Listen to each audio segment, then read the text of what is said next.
Yeah, I think never ever do a timed presentation. No, I know, yeah. Because I think that was so distracting initially. Just have control over it. Mm-hmm. Turning over to Ben to hit it, and if you, the amount of seminars that I do where I go too far forward and then end up at the beginning and have to skip through is unfunny. Everybody knows what it's like to use a PowerPoint.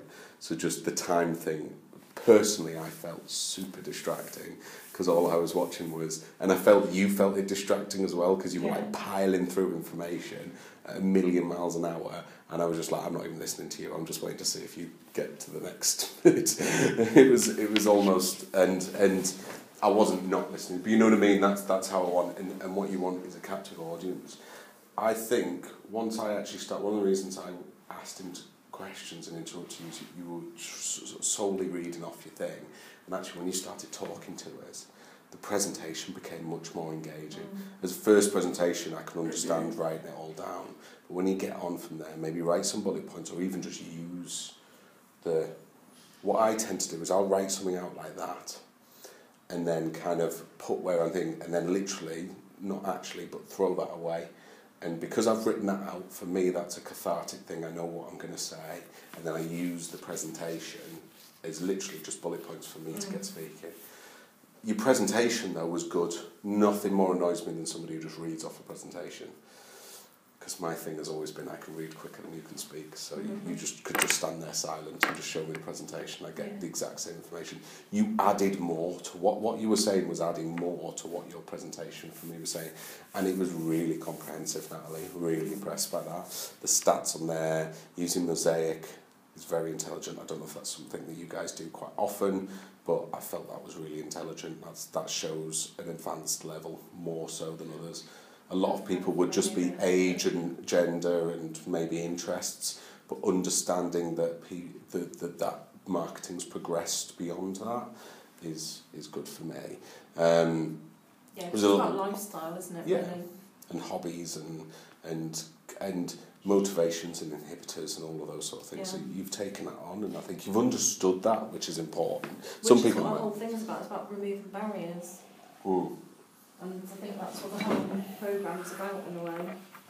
I know the Arts Council's pretty hot on that anyway, as well, the Mosaic thing. Do that, the only other thing, a bit long. I felt like it was a little bit long. And I think that was because you were constrained by your sheet, so you had no flexibility because you were constrained to reading off your sheet. Whereas I had a talk recently at Tech Wednesday, and I was the last talker, and to be honest, I was handed a bit of a sort of, I don't know what the word is, poison chalice to go and talk about training after the guy before me had bored the hell out of everybody. So I cut stuff out. On the fly, I cut stuff out because I knew it wasn't that important. I knew I'd lose them. So I just went to what I wanted to say, the really important pitch stuff. You wouldn't have been able to do that because you should just know it. I know that sounds difficult, but have the stuff it ain't going to remember, like the numbers. You're never going to remember numbers. Don't expect you to remember the percentage of those things unless you're Rain Man. And then, which you might not know what that means, but Marion will get who Rain Man is. You know Rain Man? Yeah, just not. But just keep yourself loose. But I think once you loosened up, it was good. Yeah, I did. I think I'd have less slides. Normally I have less slides and then, like I said, just bullet point prompts. And then you can fill it in, and then I think it does allow that flexibility. Because even if you get to the next slide and you think, I've already covered some of that, you can just say, we already covered that in the last slide, so we'll move on. But, like, the second half of it did get really interesting, having those visual things, so we could actually listen to you and just look. There wasn't necessarily so much stuff to read, it was a graph, and it was a bit more visual, and that was quite engaging. But I thought the plan of action was good, and I think, going for the Young Mums group, I think it's something we'll definitely do. Because we do have a massive amount of Facebook families that we're not really engaging with, but we have had some really good sort of testing, some tests over the summer of the content that has been engaging them, and we kind of have got, we know what has been successful, I think.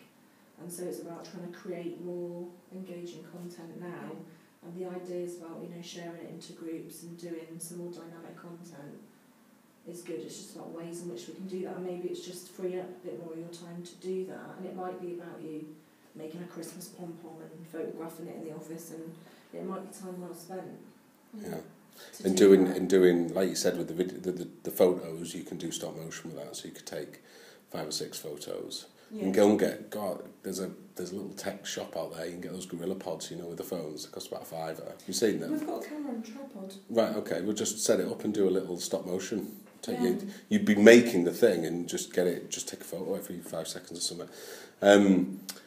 Smart targets were good, a lot of people forget, and they were proper smart targets apart from one of them. I'm going to pick at you now. Yeah, there was one that wasn't a smart target. Most of them though I did try. Yeah. Very good. The only thing it didn't have, and this is me being picky, which when I'm being picky it's good, is there was no review points. So for me there was no kind of, you know, in January the 5th we will review what we've done over the Christmas to see what's worked, and what we'll be looking at is these targets. You know, so we'll be looking to see, are we on track? So you said, was there a date for when you were going to hit the likes? I can't remember. I remember looking at them going...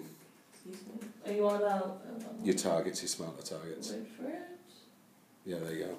Increasing, in the next 3 months, so where are your review points? So in a month, 2 months' time, you should have a review point. So in 2 months' time, that's 213, you need to have 66 likes, at least. And I think that this will be good practice in terms of, you know, the organisation, and, you know, about putting dates in. And it might be, you know, monthly that we do review, and Natalie's also started doing a report at the end of the month, and that goes to consortium meeting. Yeah. So it's the Google Analytics and the social media channels, and they get that feedback. So maybe around that time of the month we should just have a little review as well. But I think we've just kind of got to the stage in the organisation where we're not firefighting so much anymore, because the whole programme kind of started. And then the staff came into place quite late. It's been a lot of firefighting. Yeah. We're kind of just finding our feet now, I think. So, you know, putting in some really good processes of review for that sort of thing would be really helpful for us, I think. Definitely. Cool. Success.